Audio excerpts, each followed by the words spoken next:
আমরা পরে আর কি যাবো এখান থেকে বেরোবো।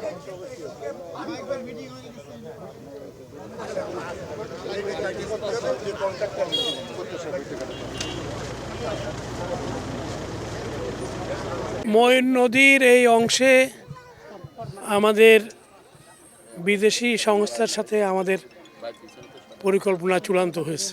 খুব তাড়াতাড়ি এই ব্যাপারে আমরা কাজ শুরু করব। আমরা এখানে পাকা খালকে পাকা করে দেওয়া, দুই পাশে রাস্তা তৈরি করা, ওয়াকওয়ে করা এবং এখানে গাছ লাগানো, সৌন্দর্য বর্ধন, এগুলোই আমাদের পরিকল্পনার মধ্যে আছে।